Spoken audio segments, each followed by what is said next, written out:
Dia itu hanya ritualisme. Dia hanya memerlukan yang namanya gerakan-gerakan begini dan lain sebagainya. Makanya Keren, Bang, keren.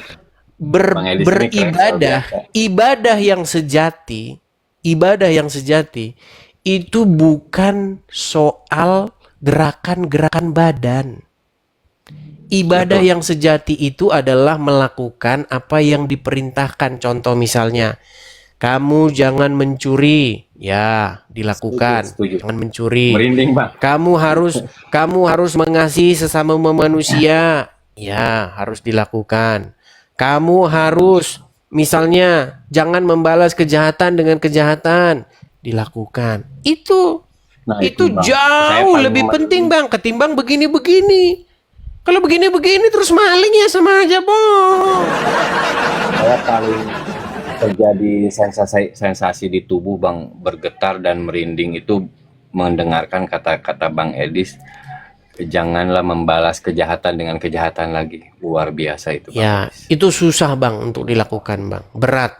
Dan saya pun dalam proses bertahap Bang untuk menjalankan ajaran-ajaran seperti itu. Dan aku pun juga di usia segini baru menyadari, Bang, bahwa tentang kata-kata tersebut. Dari muda juga aku kerjaannya kebencian ya karena pengaruh-pengaruh dari lingkungan dan Hmm. oknum-oknum yang sok tahu gitu ya, mengatakan begini begitu gitu. Akhirnya menumbuhkan diriku bukan tentang kasih sayang, cinta kasih, bukan, malahan lebih ke arah kebencian gitu terhadap sesama manusia lagi gitu. Bang, Terus tapi kalau Anda percaya kepada hadis, ya isinya begitu Bang.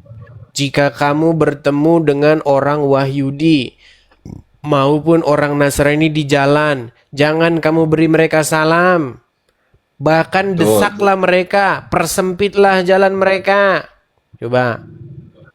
dulu juga aku gitu, Bang, meyakini hadis, makanya aku penuh dengan kebencian terhadap umat Kristen gitu ya. Entah apa gitu yang merasuki diriku ya karena dogma-dogma itu tentang kafir.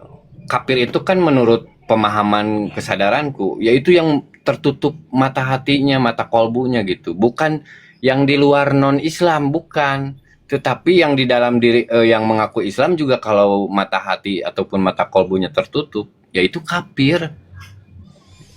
Ya, tetapi gini juga Bang, intinya yang saya sampaikan, kalau posisi Abang ini saya lihat masih tanggung Bang. Intinya, kalau Abang memang benar-benar mau mengenal kebenaran, memasuk kepada kebenaran, maka ikutilah Tuhan Yesus. Anda harus menerima Yesus sebagai Tuhan dan Juru Selamat Anda.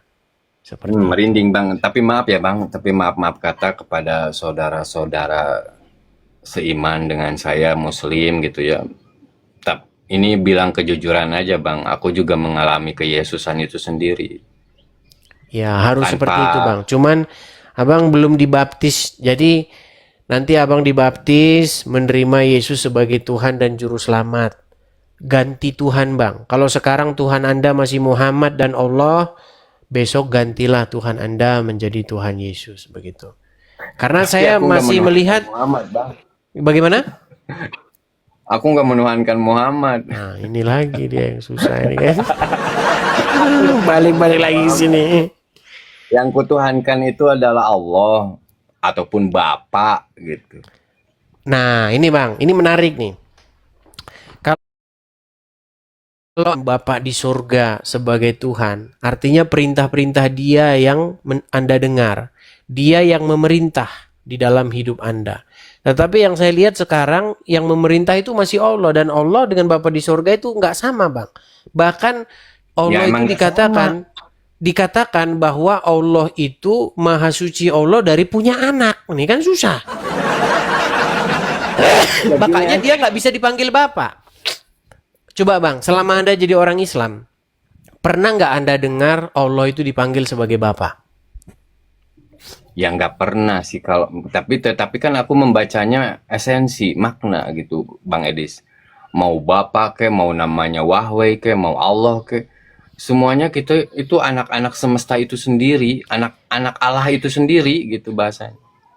Kan Ya, ada perkataan gini, anak Bang. itu begini loh Bang. Anak itu kan bukan berarti biologis. Contoh ya Bang ya, contoh. Iya, paham, paham. Kita anak-anak Indonesia, setuju? Setuju. Nah, apakah Indonesia punya istri? Tidak. Iya. Kenapa Ya, kok kita disebut anak-anak Indonesia? Karena kita ini produk dan hasil daripada bumi Indonesia. Setuju? Iya. setuju. Nah, Ini Ucup juga, Ucup sama siapa? Ripa juga sebenarnya pemikirannya keburu ke dogma sebelum memahami makna Tuhan Yesus betul. itu, Allah itu bukan beranak seperti manusia, bukan. Nah, iya, Itu kan bahasa. cuman kan banyak saudara Anda berpikir seperti itu. Contoh Itulah misalnya, disayangkan. contoh misalnya Habib Rizik. Contoh, Habib Rizik itu pernah Apalagi dalam ceramahnya, kalau Tuhan punya anak, bidannya siapa? Katanya. Makanya saya bilang, orang ini lucu, lucu, lucu. memang gini Bang, saya mau bilang begini. Kenapa ada orang kok segendeng ini gitu loh. Otak, jadi otaknya gimana ya? Nggak mau berkembang gimana lah? Cobalah sadari gitu. Kita itu jangan banyak terjebak di Jadi simbol, yang mau di saya kata maksudkan begini. perumpamaan. Yang saya maksudkan begini. Yang dimaksud anak itu adalah hubungan. Maksudnya itu sebuah relasi. Kalau kita disebut anak Indonesia, artinya kita punya relasi ini. Kita punya hubungan spesial dengan Indonesia. Begitu loh. Oke. Nah, seperti Abang itu ini juga maaf, kita Bang. seperti itu kita juga disebut sebagai anak-anak Allah, anak-anak Tuhan. Begitu.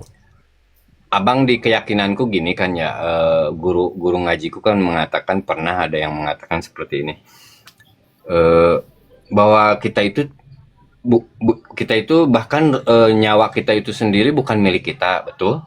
Ya, Nah, terus diri kita juga tidak mengakui bahwa diri ini milik kita, melainkan milik Allah itu sendiri ataupun Bapa itu sendiri gitu ya. nah, Berarti ini yang masih di sini kita berdebatnya, Bang. Jangan berkata milik Allah. Karena nanti Allah ini siapa Allah ini begitu loh. Karena kalau kita punya telusur, Bang, Allah ini adalah sesembahannya orang-orang Quraisy. ya betul sih kalau Allah disembah-sembah ya musyrik lah bang. Dimakhlukkan kan, seakan-akan Allah itu dimakhlukkan, perlu penyembahan gitu, perlu penghormatan, sedangkan nilai kata butuh penghormatan, butuh disembah itu kategorinya makhluk. Betul. Cuman yang saya maksud begini, Bang. Dari segi bahasanya, tidak ada satu kaum di muka bumi ini yang menyebut kata Allah selain suku Quraisy. Contoh, saya gini biar Anda maksud. Kalau dari logat-logat abang ngomong kayaknya abang orang Sunda, betul? Betul. Oke. Orang Sunda. Ada nggak bahasa asli, bahasa Sunda asli ya? Jangan bilang Sunda yang Ah, serap-serapan. Sunda asli ada nggak kata Allah? nggak ada. Nggak ada. Kata Allah itu ngambil dari bahasa Arab. Bahasa Arab. Iya. Orang bahasa Ada Cina, juga. bahasa Mandarin asli bang. Ada nggak kata Allah? Nggak ada. Bahasa Inggris ada nggak kata Allah? Nggak ada. Di muka bumi ini yang punya kosakata Allah untuk menyebut sesembahan itu hanyalah orang Quraisy. Makanya Allah itu adalah Tuhannya orang Quraisy. Lalu kata Betul, betul. Muhammad, menurut Muhammad versi umat Islam ya, kata Muhammad, Allah inilah katanya Tuhannya nabi-nabi terdahulu.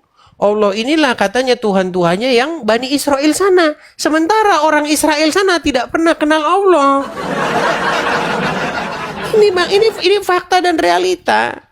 Itu nggak bisa kita bungkiri. Coba tanya sama orang Wahyudi. Mereka berbahasa Ibrani. Boro-boro bang Allah di dalam kamus bahasa Ibrani nggak ada kata Allah. Oh nggak ada bang. Nggak ada. Begitu bang. Tapi iya Ji, di Sunda juga sebenarnya dulu orang tuaku menyebutnya kepada Tuhan itu ya bilangnya Gusti Pangeran, Bang. Nah, Gusti Pangeran, betul. Cuman setelah masuknya Islam, berganti, masuklah kosakata Allah itu ke dalam bahasa Sunda. Aslinya nggak ada. Abang berarti mengetahui ya sejarah awal muawalnya Islam masuk ke Nusantara itu ke Indonesia. Tahu kan? Ya, kalau kita belajar pertama kali sejarah Indonesia itu ada yang mengatakan Islam masuk pertama kali itu lewat kerajaan di Samudra Pasai di Aceh, ya kan? Kerajaan Islam, terus ke tanah Jawa itu lewat Demak, masuk kerajaan Demak. Kemudian ya banyak teori-teori lah begitu, Bang. Intinya yang kita maksudkan di sini adalah bahwa Allah itu adalah Tuhan atau sesembahannya orang-orang Quraisy sukunya Muhammad. Setuju itu sih fakta ya. Yang apa yang dibicarakan Bang Edi sini memang fakta. Ya sesembahannya suku Quraisy karena Islam ini datangnya kan dari sana juga dari Arab. Ya, Betul sih, Bang. tetapi Bang, yang perlu diluruskan, janganlah pernah mengatakan bahwa Allah itulah yang disembah atau yang Tuhan yang ada di dalam kitab-kitab Taurat maupun Injil. Atau Allah itulah yang diberitakan oleh para nabi-nabi sebelumnya. Memang Makanya di tidak Injil ada. nggak ada perkataan Allah, Bang. Nggak ada. Makanya tidak ada nabi-nabi terdahulu yang ada nempel Allahnya. Coba Bang, maksud ngerti nggak Bang? Nama Allah, nama orang tapi nempel nama Allah. Contohnya, saya kasih contoh. Amrullah. Itu kan nempel nama Allahnya, betul nggak? Betul nggak? Nempel. Kemudian, Betul. kemudian Abdullah. Ah, iya benar. Terus kemudian apa lagi? Coba bantuin saya. Saifullah. Saifullah. Heeh. Terus apa lagi? Apa? Duloh juga ada. Duloh, ya. Kenapa seperti itu? Karena nama Tuhannya ditempelin ke nama. Itu lumrah, Bang. Di Timur Tengah itu lumrah kayak begitu. Makanya tidak ada satupun nabi yang namanya itu ada lohnya, ada lahnya. Allahnya nggak ada. Melainkan nama-namanya itu mengandung nama Yah. Contoh, Zakaria, Hmm. Yahya, Yahya, Isaya. Isaya. Kemudian apa lagi? Pokoknya ada Yahyanya. Ya kan? Itu membuktikan bahwa nama-nama Tuhan yang ditempelkan nabi-nabi terdahulu itu Yah. Makanya haleluya begitu kan? Yesaya, Yeremia, apa lagi? Yehezkiel. Yah itu, Bang.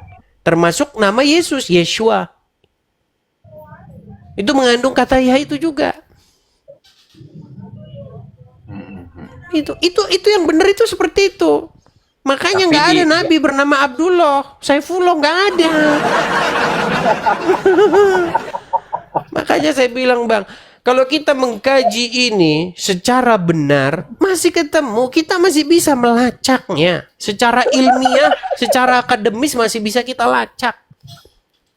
Begitu loh. Keren Bang Edis, keren. Itu Bang. Dan jadi makanya janganlah Abdul Somad dengan nada-nada agak sedikit ngeledek begitu berkata haleluya. Dia nggak tahu itu nama-nama di dalam nabi-nabi terdahulu itu ya itu. Bang Edis, maaf ya aku mau jujur. Kenal Bang Edis itu ya ngikutin gitu, suka nonton gitu. Dari tahun berapa ya? Udah lama kayak. Tapi dulu aku benci loh sama Bang Edis. Iya Bang, kalau orang pertama-tama nonton saya itu pasti benci Bang dia. Pasti dia kesel gitu. Si Edis kalau ada di tanah gua udah gua bejek nih. Dulu kan penuh kebencian nih diri itu. Makanya betul Ya, karena... Bang, seperti yang saya katakan begini, sekali Anda menonton Edis TV, pastilah Anda itu akan merasa kaget dan marah-marah. Kedua kali, Anda akan mencari tahu, bener nggak sih yang diomongin ini? Sampai Iya. aku cek di YouTube gitu kan, masa lalu Edis ini apa sih seperti. Terus pernah ada yang ngebongkar Bang Edis pernah katanya dituding pernah jadi Islam gitu kan. Terus sampai akhirnya saya telusuri, saya amati, tapi Bang Edis ini secara hati nuraninya memang bagus. Menurut saya tidak melontarkan kebencian-kebencian seperti teman-teman kita yang lainnya, apologet-apologet lainnya gitu. Baik di apologet Kristen maupun di apologet Islam itu sendiri gitu. Kayaknya Bang Edis ini santai-santai aja gitu, orangnya tenang gitu. Secara energi gitu ya Bang ya. Ya, pokoknya seperti itu Bang yang saya bilang Bang. Sekali Anda nonton, pasti Anda kaget, Anda marah. Kedua kali Anda nonton, pasti Anda mulai cari tahu nih. Bener nggak nih yang dia omongin ini, ya kan? Nah ketiga kali Anda sudah mulai manggut-manggut. Nah Anda sudah masuk ke tahap yang ketiga ini manggut-manggut. Nah hati-hati yang keempat besok. Maaf ya Bang, dulu pernah benci gitu secara hati gitu, secara Tidak pikiran mengapa, ya Bang. pokoknya full benci gitu kepada Abang ini. Ya, Aku dulu segala dukung. sesuatu itu bertahap, Bang. Dahulu juga seperti itu. Apa yang terjadi terhadap Rasul Paulus juga seperti itu. Pertama, dia adalah seorang pembenci. Tapi yang kedua, yang akhirnya dia menjadi seorang yang maju bersama-sama begitu dalam pemberitaan kebenaran tersebut. Begitu. Oke lah Bang, kita kasih kesempatan dulu ya kepada yang lain ya Bang ya. Makasih Bang. Terima kasih Abah Jack. Selamat pagi. Sehat-sehat selalu Bang. Sama-sama Bang, sehat selalu.